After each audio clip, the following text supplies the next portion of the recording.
Just want to say, first of all, that I'm Susan Moffat, and I'm the creative director of Future Histories Lab, which is a project at UC Berkeley funded by the Mellon Foundation.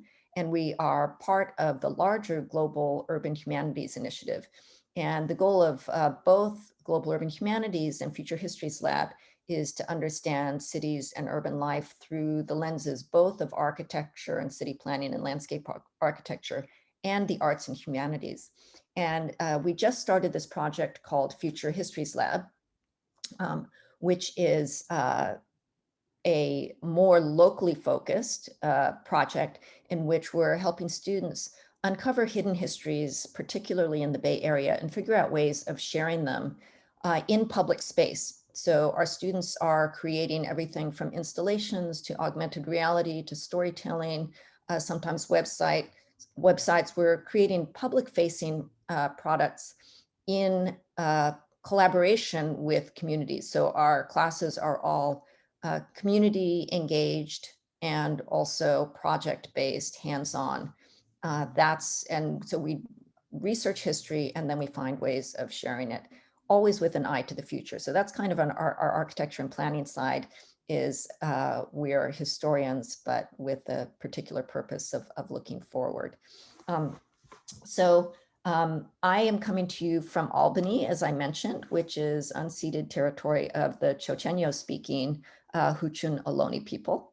And I want to acknowledge that. I know that Rasheed has been involved in recognizing the continued presence and the history of the Ohlone people in the Bay Area. I want to also make a few announcements of upcoming events. For students, I want you all to know, if you're not familiar with Future Histories Lab, we're offering 8 courses this summer, 8 of these studio, experiential, hands-on community history courses on everything. We're looking at West Oakland, we're looking at South Berkeley, we're looking at housing in Richmond, we're looking at protest posters and murals. It's an incredible slate of courses, and you can earn a certificate in urban humanities by taking one of these studio courses and 2 electives. I just want to let you know that we are having mini lectures and info sessions on February 1st at 6 p.m. with Professor Gonzalez and Professor Tejas, who are going to talk about their courses on filmmaking. We have a summer filmmaking course, and Professor Gonzalez will be talking about mapping protest art in Oakland. February 2nd at 6 p.m. we have Professors Barrowman and Marino talking about their courses, working with an Oakland high school on storytelling and looking at some really interesting architectural history of a utopian public housing project in Richmond. That's February 2nd.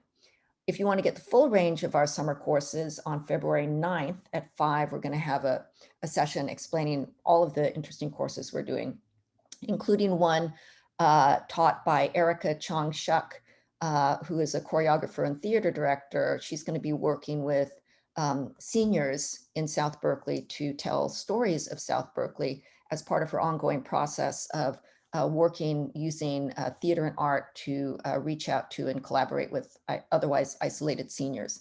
So that is a talk co-sponsored by the Arts and Design Initiative, and that is March 15th. And if you look in the chat, you can see that Emily, thank you, Emily, has been sharing all of this great information.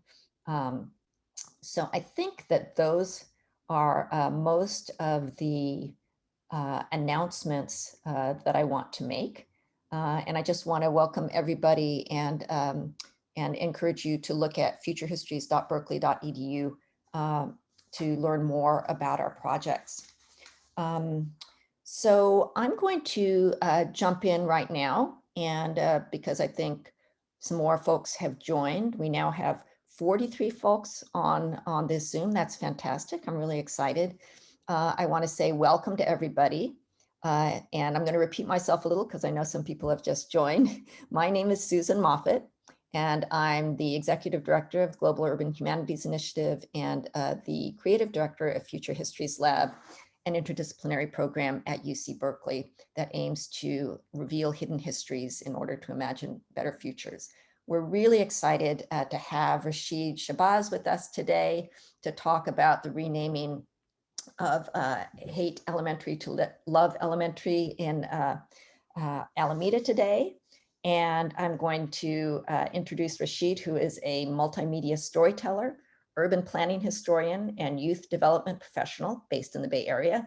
He was born in Oakland and raised in the West End of Alameda, California, and studied African-American studies and political science at UC Berkeley.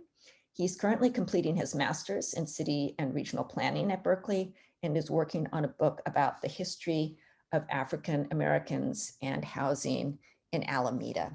And we're going to have our format today, instead of a formal presentation, is going to be a conversation between Rasheed and me. And I'm going to just share my screen. And I'm going to attempt this, so please bear with me. I hope to just share some photos that seem relevant as our conversation emerges. And we're just going to have a conversation between Rasheed and me, and then there are community members who can join in. I'm sure our students and faculty will have questions too. I'm putting up this map of Alameda in context because I am a city planner and we always have to have a context map to know what we're talking about and where. And not everybody, some people are from Alameda, super familiar. Not everybody is familiar with Alameda. Consists of this island here and this part, Bay Farm Island. And you can see it's quite a large area. This struck me when I was looking at Alameda, that it's quite a large geographic area, even though we think of it as one of the smaller cities among the Bay Area cities. So I'm going to just start by asking Rasheed, tell us, who was Henry Haight? So thanks again for the opportunity to speak with you today, Susan, and I'm grateful for everyone being here, being present. Henry Haight is not the person you may think they are, based on, Haight-Ashbury and Summer of Love, and I think some of these associations some of us may have with that name. Henry Haight was the 10th governor of the state of California, and he there's this book called An Aristocracy of Color. And in this book, D. Anthony Bottoms talks about how Henry Haight was the person who led white Californians' sort of rebuke or repudiation of federal reconstruction policy in California. And he says it was led symbolically and literally by Henry Haight. And so he was born in New York and he studied law at Yale. And then he ended up practicing in St. Louis with his father, got involved with Free Soilers, and I can talk more about that later if needed. And then he moved to San Francisco, where he joined his uncle, Henry Haight, also the same name. His uncle was a banker. And he later became the chairman of the state Republican Party. And then he actually campaigned for Abraham Lincoln in 1860.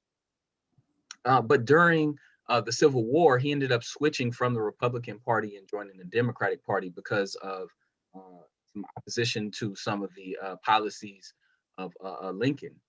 And in 1867, when the Democratic Party essentially adopted a white supremacist platform that essentially said, if African people or Black people, Asian folks, Indians, or Native Americans were able to vote, it would, quote, it would end in the degradation of the white race and the speedy destruction of government. So he got elected, and he gives this inauguration speech, which is completely against Reconstruction. And once he gets in office, he's having this private correspondence with Andrew Johnson about like white racial solidarity, and he opposes the 14th and 15th Amendment. So, the 14th Amendment enabling folks to be able to vote, and then later the 15th Amendment, which I forgot the particulars of that right now. Sorry, the 15th Amendment is voting rights, and then the 14th relates to citizenship or equal protection. So anyway, Haight was the 10th governor of California. And he lost his second election, and then he moves back to Alameda and is involved in the like board of trustees, etc. Um, to say something, I don't want to say positive, but when I brought this up a few years ago, one of the first things people would say was, "Well, he signed the legislation to create the University of California," and it's true. And historians have also written that he had no involvement in it, but his signature had power. Yeah. So, just to put Henry Haight in context of kind of Alameda and Oakland, tell us a little bit about Alameda and Oakland over the years from the 19th century to the 20th century. How can we think of the city of Alameda in the Bay Area and as it relates to Oakland?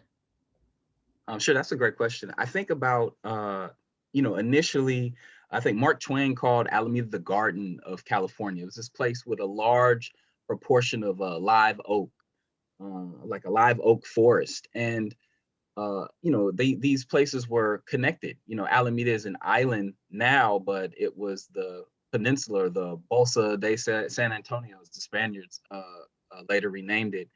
And they were, I guess, early rivals, to for development.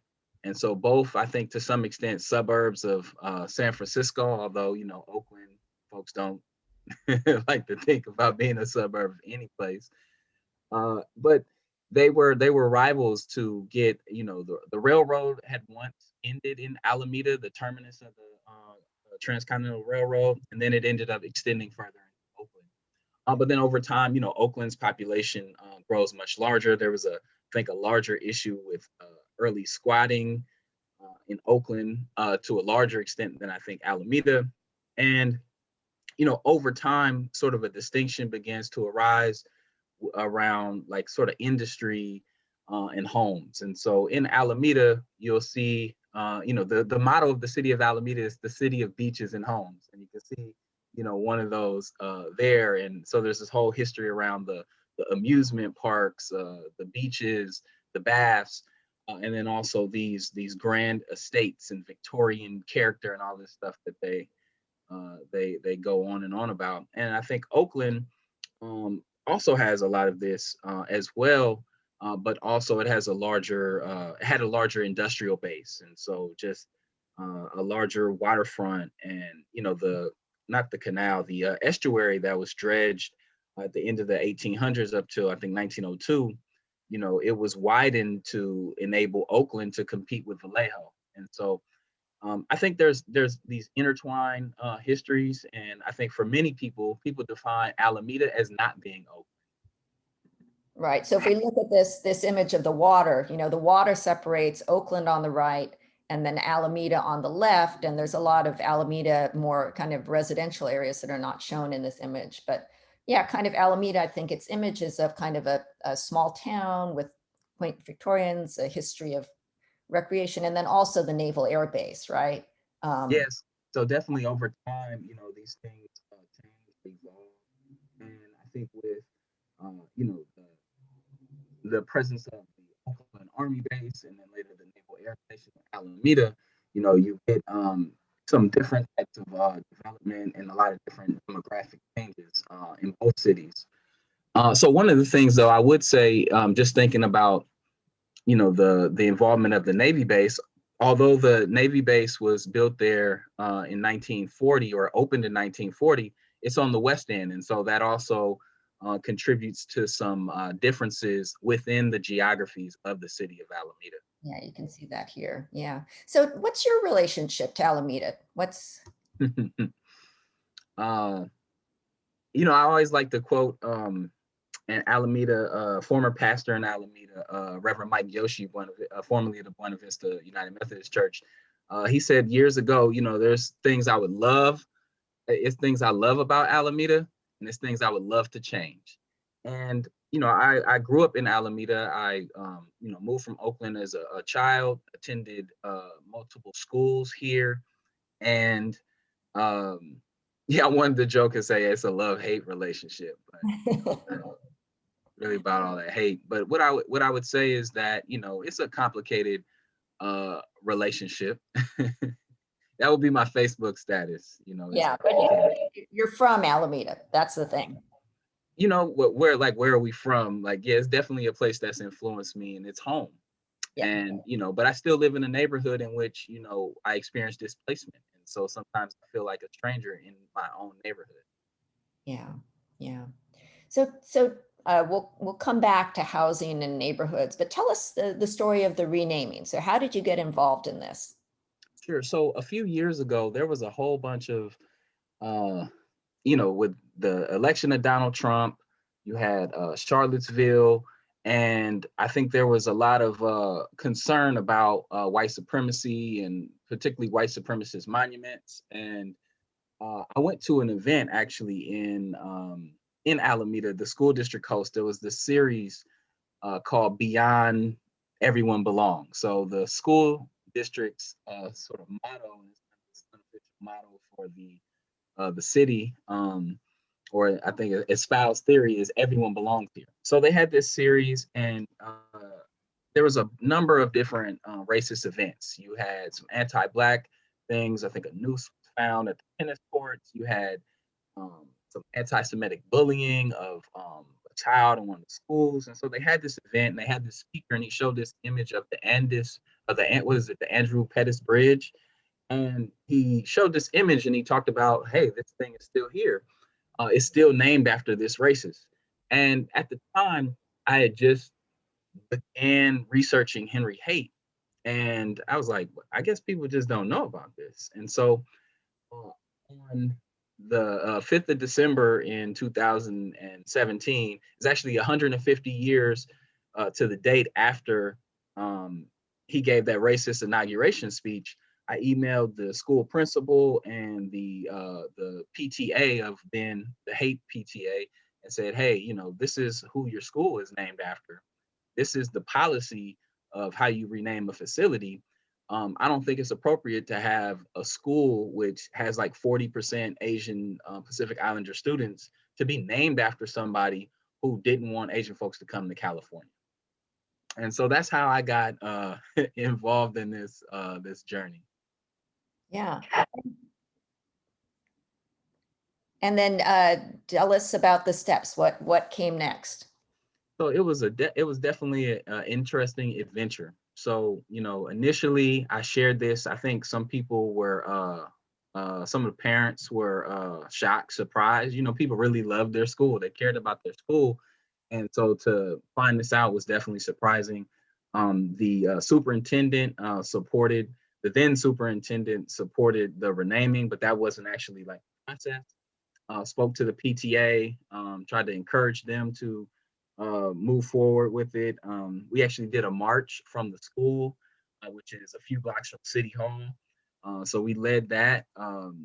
Had some weird racist Islamophobic letters to the editor published about me, all this other like weird stuff that's centered on me. But I remembered I had a childhood friend who actually came to that first march, and I'd given some speech about all the history. And she was like, you know, that's cool, but it's really about these children. And so, you know, that really influenced my focus. And so they started this renaming committee. That's part of the policy. You have to get, you know, so many signatures to get started.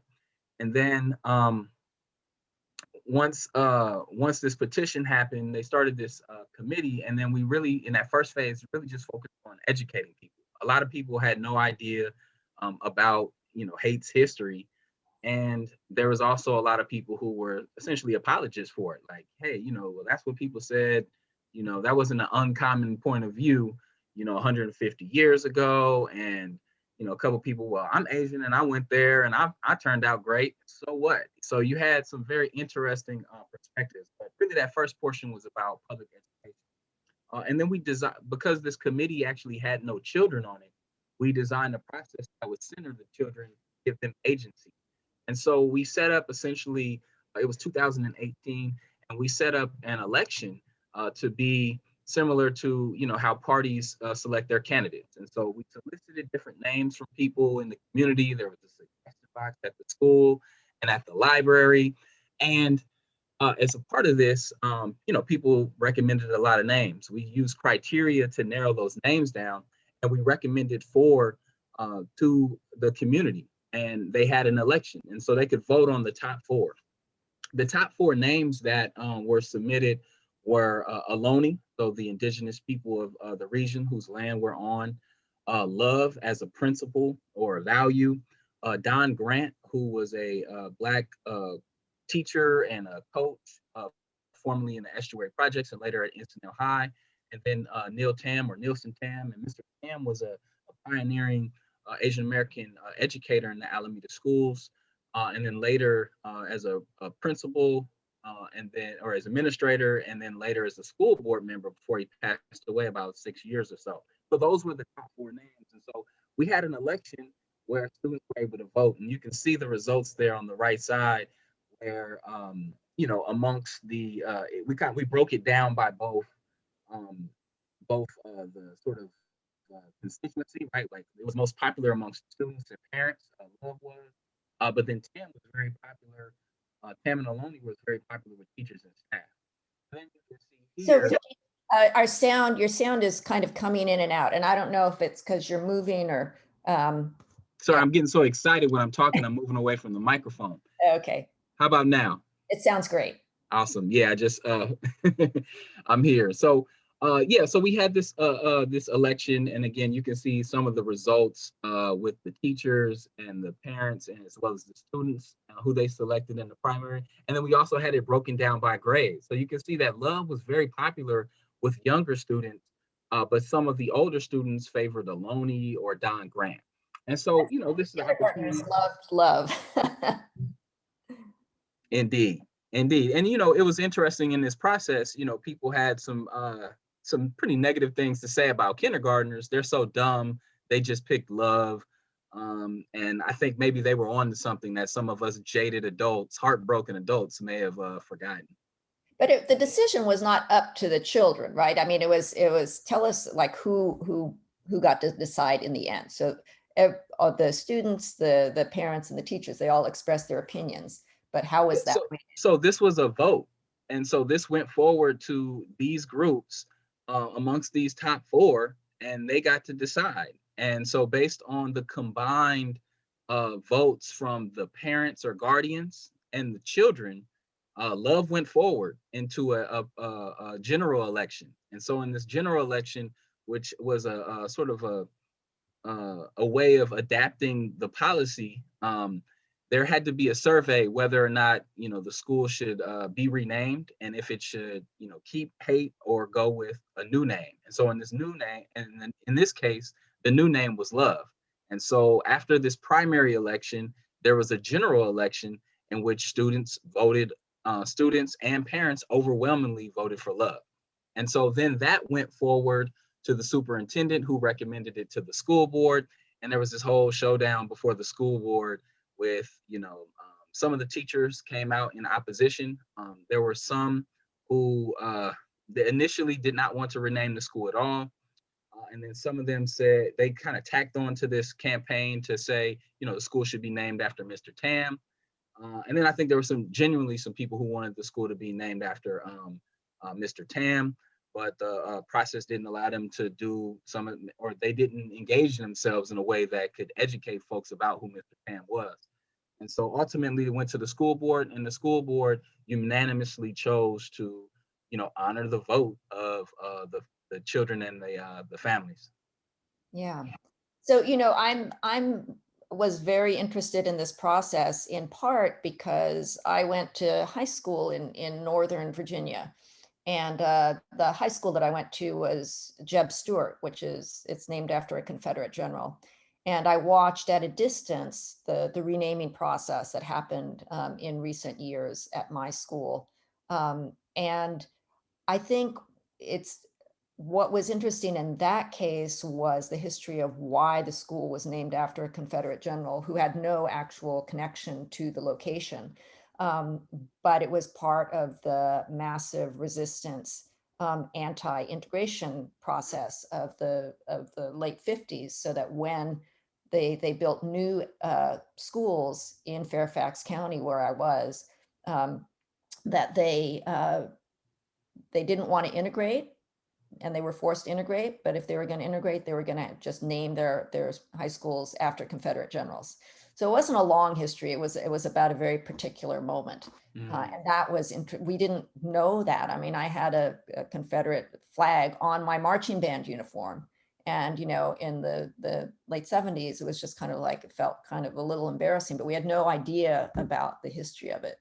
So I think that, you know, as communities go through this process, it can be enlightening, it can be painful. And I think since we have some community members here, I'd love to, you know, have a conversation between you all. And I wonder, Susan Davis, would you like to jump in and share some of the school district perspective, as tell us who you are and how you were involved and what? Sure.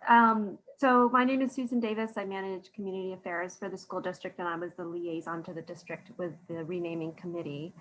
And the first thing I have to say is that Rasheed did an amazing job, not only of bringing the issues about the school name to the attention of the district and the board and the community, but also showing remarkable resilience and tenacity in sticking with this renaming process. He kind of underplayed how difficult it was and how controversial it was in our community. It was hard. There were a lot of emotions around this, and Rasheed just steadied that ship. He was calm, resilient, persistent, really a leader on the effort, and continues to be a leader with other renaming efforts in our community. So I said before everyone got on, and Susan and Emily and I were just talking briefly, that this is one of the most valuable, or one of my favorite projects in my 8 years with AUSD. It was very, very powerful process. And it brings up really interesting questions that I had to think about a lot as we were working on this, about things like, who owns a school? Who does a school belong to? Who has a right to rename the school? Does it belong to the students, the families, the teachers who've been there sometimes for decades teaching? Some of these kind of philosophical questions. But also, what is the difference between the name of a school and the legacy of a school? So there were some people in the community who really didn't want the name to be changed because they had gone to Haight Elementary School and they didn't want that legacy to be dismissed. And so I think that as a committee, we had to be super clear that in rejecting the namesake of a school, we weren't actually rejecting the history of that school. And Rasheed, again, was super sensitive when we were talking, especially to teachers who were resistant because they were so attached to the history of the school, of saying, no, we want to incorporate your memories of the school into the legacy of the school. We're really just changing the name because the name itself is very powerful. So I'd be happy to talk about community engagement, whatever, but I just wanted to say that this was a very powerful process, and I'm super glad that we went through it and eventually got to love. Yeah. And so, if you, either of you and anyone else who is involved and might be in the audience, have any thoughts, lessons learned, because this is, San Francisco is going through this right now, everywhere this is happening. Is there, did you establish a goal at the beginning of the process for what the process was about? Is the process about the school? Is the process about understanding everything else that's going on in Alameda?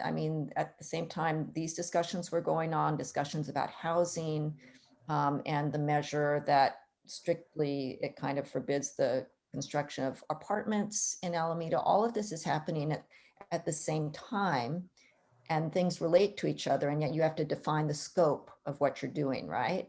Yeah. Rasheed, what was your goal? What did you have that clearly in mind as you started this conversation?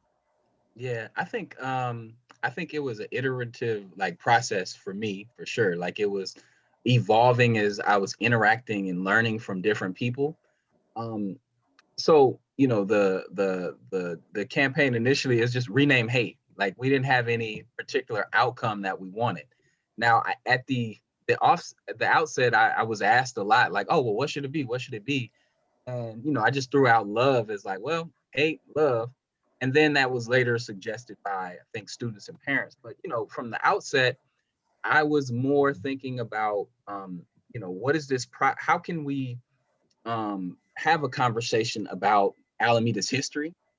Who are people I can connect to that are involved in this school? Because I think one thing I just want to say quickly about that school, about what is now Love School, is historically it's a Title I school. You have a more racially diverse population, and I think more economically diverse family backgrounds, opposed to some of the other schools, which kind of like air is either majority white or majority Asian or majority affluent, more folks are low income, and so it's unique, and it has a history of being in an area that its demographics have also been changing, like the schools in my neighborhood. So I knew that there were people there that were concerned about these issues in the school district that had been happening, and they cared about their children. And then I also got a cousin that worked there, and one of my former students like worked there too. So I had these other connections, but I think for me, I was not attached to any particular outcome. Like, hell yeah, change the name of the school, but no particular like we need this name. And I was really interested in the process of building relationships, of doing public history and education, and then also learning in that process. So that was for me, and then I think the process also demonstrated some other things that we could probably talk to or speak about. But there's a number of other, folks that are here, and I could suggest some people. But yeah, those are my thoughts as far as just, not. I think if you only focus on the outcome, either coming in, it needs to be a specific name. That attachment can lead you to disappointment or to disregard new information that you receive. But a commitment to a process of learning and growing, I think you can have much greater outcomes. Right. I was struck, there was an op-ed in the Washington Post by a historian of the Reconstruction who happens to live in Albany, California, and talking about the renaming of the San Francisco schools. His main point was, don't be in a hurry, not because changing the name would be the wrong decision, but that doing it quickly and efficiently is maybe not the point, that it is the uncovering and the talking about the history that's important. There's a lot of things that we know as city planners, you want to be efficient. You have to move the process forward. We don't want to drag it out. But I wonder if there are some cases in which the conversation itself is what's important. So I just, since we have other folks from Alameda who are involved, would anybody like to add their perspective or speak to what we're talking about? Yeah, I can. Great. Hi, I'm Steve Mack. I was a parent at Haight and then Love, and I'm still a parent in Alameda. My kids have aged out of elementary school, thankfully. But I was also involved in the original petition that was given to the principal. We had to collect 100 signatures from the school community to start the renaming process. And then I applied to be on the renaming committee. And so Susan was our district liaison representative. What would you call yourself, Susan, for the renaming committee? And Rasheed is there. I'm not sure if anybody else from the committee is on the call. I can't see everybody else, but just in terms of talking about my perspective, I didn't have a particular name in mind, but I did in fact want the name of the school to be changed. And when we met as a committee, I think there were 12 committee members, and the district originally suggested that we would be able to get all the work done in 4 meetings. You remember that? But we wound up, I think we must have had like 14 or 15 meetings over, the several month period. And so our process for the renaming was to really do a lot of discussion, soul searching, research, and we had to come up with the process ourselves. There was no kind of top down instructions from the district, except that we had to do this survey. And so the committee did a lot of work coming up with values and perspectives that we wanted to have involved in the renaming.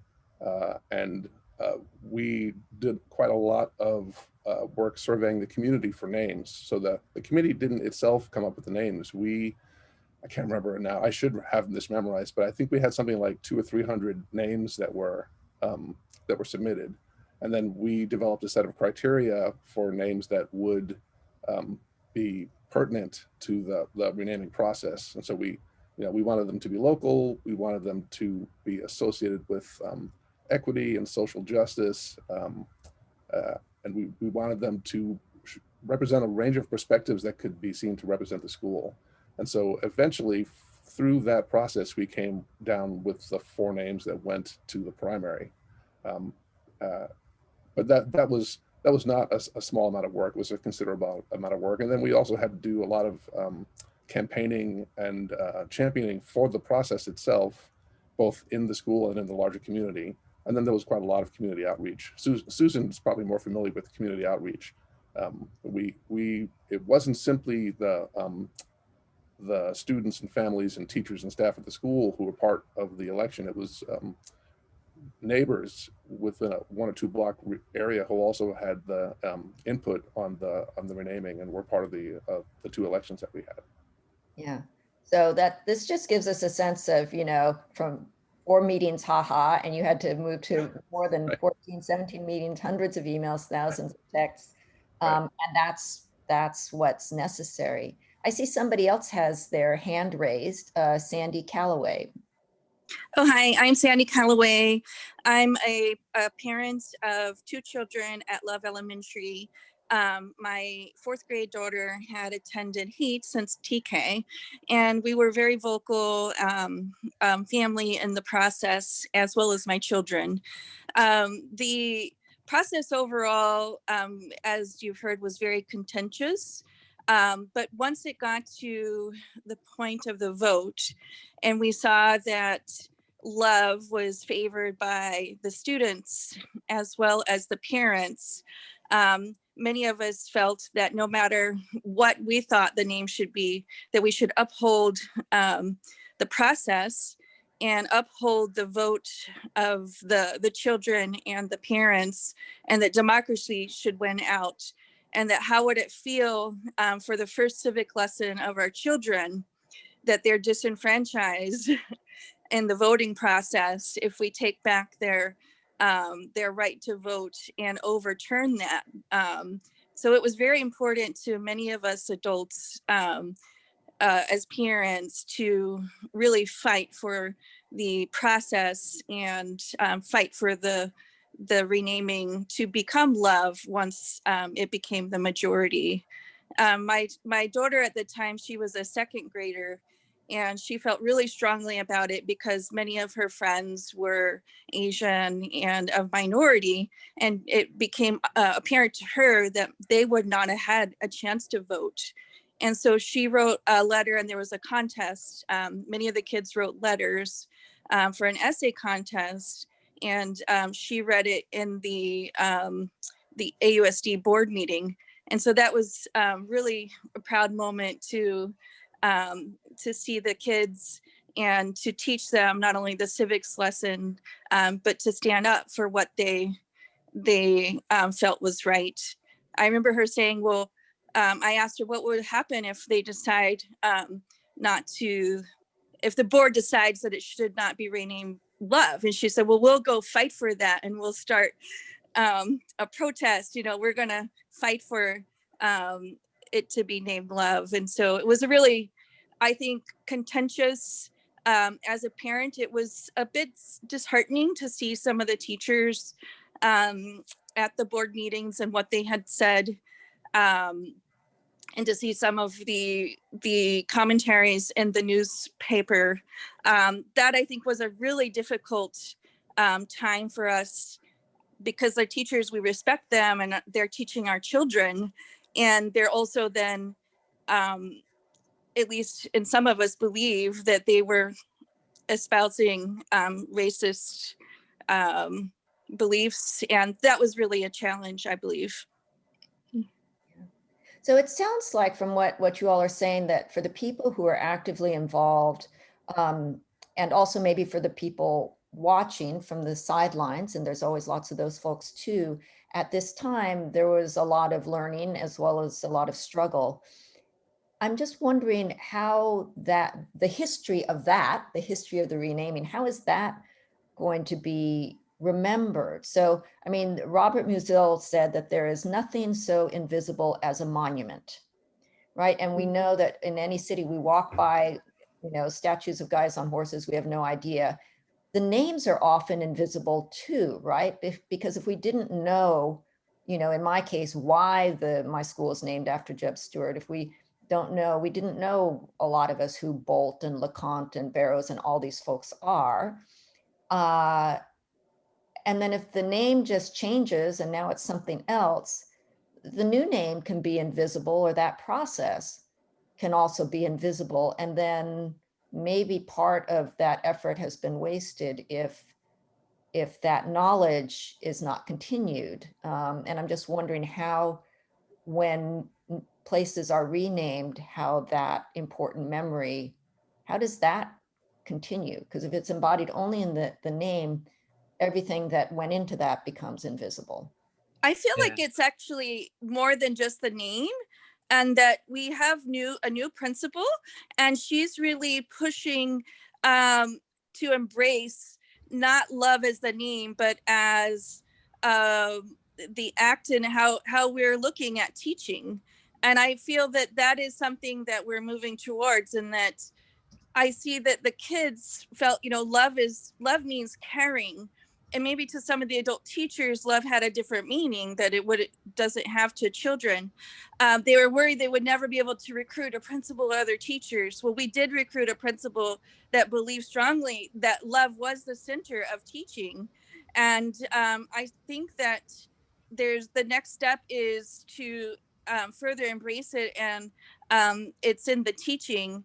And that if we start from teaching from a place of love, then the children will be able to, they learn better. Yeah. Rasheed, do you have any thoughts about kind of continuing this learning about making this process legible moving forward? Certainly. Yeah, I want to actually just share one other thing or two other things about the process, and then I have a very direct response to that question. So during the process, one of the things we also did, we had a community forum, and during that forum, we structured it around conversations. And as one of the committee members, Rochelle, called it courageous conversations, and it was structured where we had those top four names, but we wanted to have a deeper conversation about what do our names mean, and who named us. And it's a reminder again, like the process is what I think is most can be most valuable if you're not just focused on the outcome. Secondly, there was Miss Calloway made a comment about the teacher's interpretation of love. One of the things that happened was there was an article. It's actually in the San Francisco Chronicle. I'll put that in the chat for folks. But there was essentially an effort to malign love.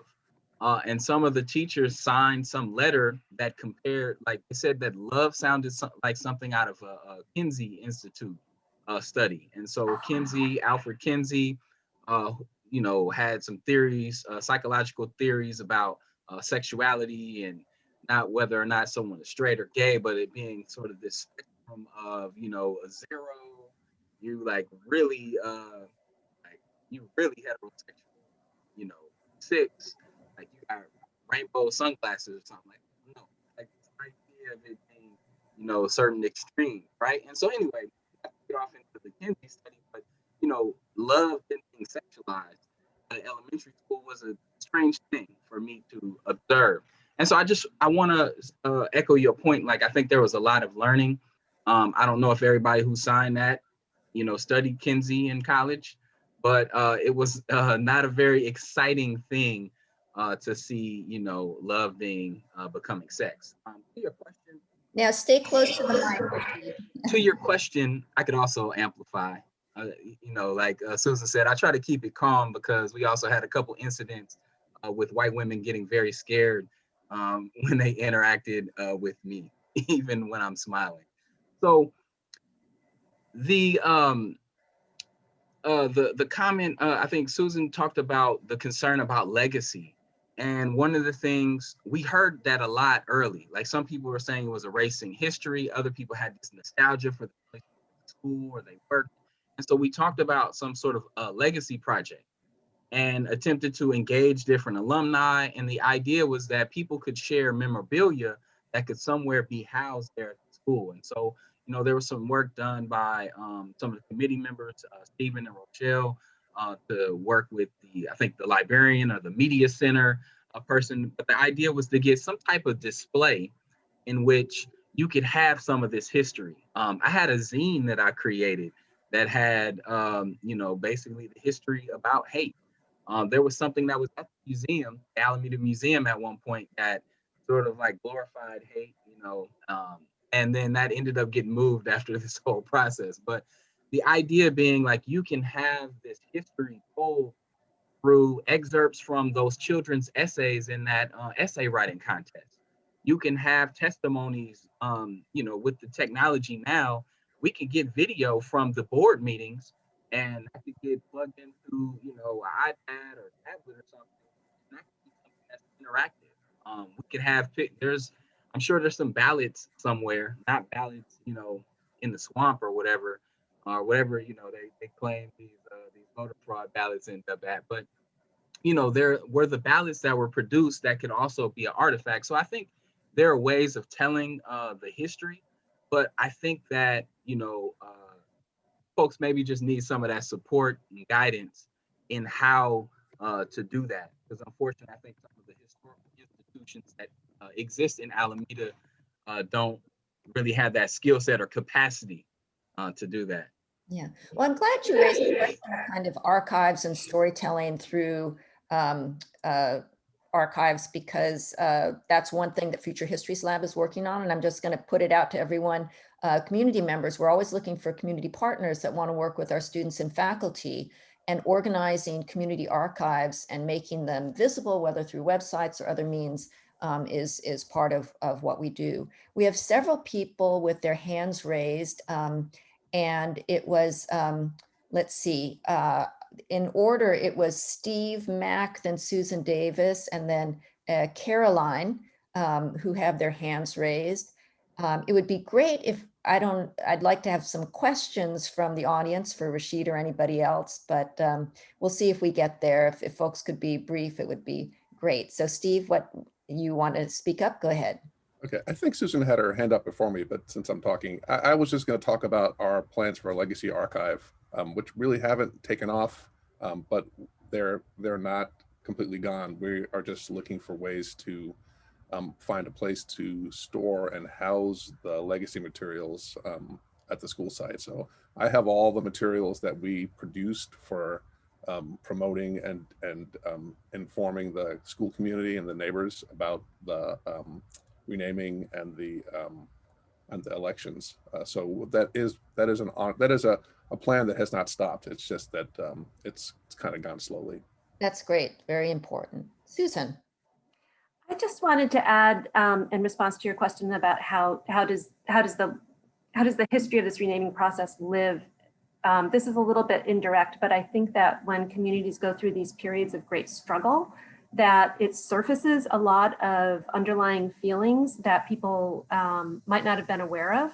And we go on as a community that understands more about the history. And just as one example, going back to what Rasheed said about some of the white women who responded to him with anger or fear, sometimes that as a white woman myself, I knew before this process, I knew intellectually that white women had issues with Black men sometimes, but I didn't actually see it up close and experience that ferocity until we went through this process. So I myself learned a tremendous amount about racial relations by going through this.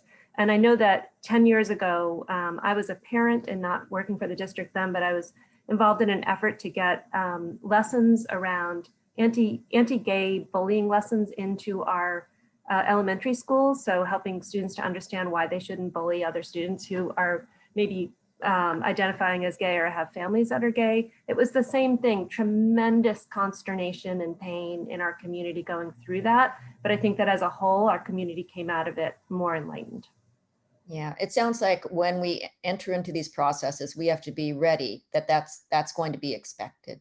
Mm-hmm. Caroline, what would you like to say? Thank you so much. I want to thank you so much, Rasheed, for taking on this process, but for particularly creating an opportunity to reflect. I'm so sorry. Excuse me for a second. Sorry. I'll be sitting in quiet for a half hour, and the minute I want to talk, here come my kids. That's love. I really love this opportunity to reflect on the process and kind of show others what we went through. I also, the point that was made about how do we preserve this so that it's not wasted really resonated with me. And I hope we can take advantage of the opportunity to bring it back to the kids at the school. Like when we're teaching civics, why it's so important to vote. Hold this up as an example of the power that they have of the school being renamed. And I hope my son went to Love. He participated in the process. It was such a profound moment for us as a family. I was also one of those enlightened parents. I had no idea who Henry Haight was. And when I heard about this renaming and I dug in and did the research myself, I was kind of blown away. So I really appreciate all that you did, Rasheed. I know there was a lot of pain involved, and the fact that you stuck with it and now are coming back to reflect is really, really awesome. So I hope that we could take advantage of the opportunity to have this be kind of a permanent teachable moment for the students, not just at Love, but across the district as a whole, to really help them understand not only what happened, but the role that they can play in galvanizing for change. Thank you so much. Great. Now, I would love to get in a couple of questions from the audience if there are folks who just want to pose a question. Does anybody have a question they'd like to ask?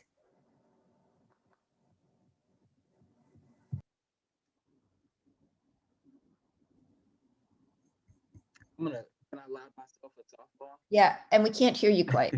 No problem. Yeah, I said I'm gonna lob myself a softball question. I think that I get a lot of credit for it, and I'm grateful for my role in it. And I really do want to iterate and reiterate how a lot of different people played a lot of different roles throughout this whole process. And one critical role I just want to shout out are the children themselves. I remember there was this event at the school. It was this Black family night, and this little Black girl comes up to me and she like tugged on my pants leg, and she was like, "Hi, thank you for renaming my school." And I definitely felt good to hear that and be acknowledged by this child. And I responded. I said, "Hey, did you vote in the election?" She said, "Yes." And I said, "What name did you vote for?" And she said, "Love." And I said, "Sweetheart, you renamed your school." And so for me, like, I'm grateful for, the acknowledgement. And then I think the way our histories often get told, it's not our histories, it's about individuals, great singular, folks. And so I think, the history also lives in and within a lot of folks who were involved in the process. And I think it would be, also beneficial for people to, share their different stories, whether or not, they've reflected on it, written it, make a YouTube video. I mean, the technology allows this stuff to live a lot of places. But, if I was to say, my favorite moment of this whole thing, what got me through having people, denigrate me because of my faith and all this other weird stuff that happened, it was moments like that was reaffirming and made it worth it. Yeah, well, I think that's a wonderful note to end on. I want to thank everybody for being here and for sharing your thoughts and your experiences. I'll just share that the outcome of the renaming of my high school, also after debates over individuals to honor, that it ended up being called Justice High School. So similar conclusion that having an ideal as the name can be a valuable outcome. But really, it's the process that's important. And I thank you for sharing your experiences with the process. And I know this will be a continuing conversation for all of us in whatever cities we're in, as well as in Alameda. And thanks for all your work on the archives and trying to keep the process alive and remembered as well. So thank you so much, everybody.